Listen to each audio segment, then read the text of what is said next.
Австрия ғалымдары жүрек қан тамырлары ауруларымен ауыратын адамдарға билеу керектен қорытындыға келді. Ғалымдар 10 жыл бойы физикалық жаттығудың адам денсаулығына әсерін зерттеді.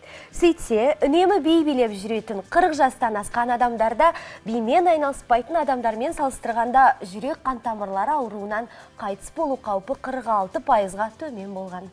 Бұл жерде кімнің қандай бимен айналысқаны маңызды емес. Ең бастысы би белсенді болса болғаны. Ендеше би сабағынан бүгінгі жолы қазақ биін үйренеді екенбіз, бірге қайталайық. Қайырлы таң, достар! Күндеріңіз сәтті өтсін деп бүгінгі сабағымызды қазақ биіне арнаймыз. Ең бірінші биімізді үлкен сәлемнен бастаймыз. Оң жаққа. 1, 2, 3, 4, 1, 2, 3.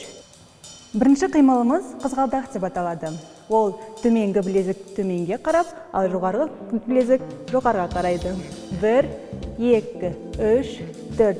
1, 2, 3, 4. Қайталаймыз. 1, 2, 3, 4. 1, 2, 3, 4. Келесі қимылымыз өрнек. Орындалу тәсілі. 1, 2, 3, 4.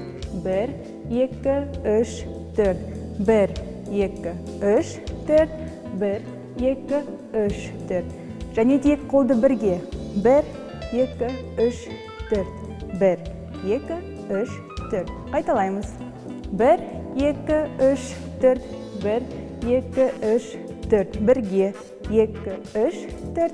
1, 2, 3, 4. Келесі қимылымыз айналма арқылы жасалады. Білезіңізді айналдыру арқылы. 1, 2, 3, 4. 1, 2, 3, 4.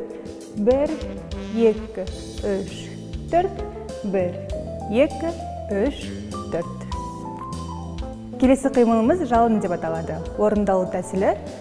Төменгі қолымыз бірінші қалыпта, жоғарғы қолымыз үшінші қалыпта. 1, 2, 3, 4. 1, 2, 3, 4. Енді осы қимылдарымызды қолдана отырып, қазақ биі Шернияз биін орындаймыз.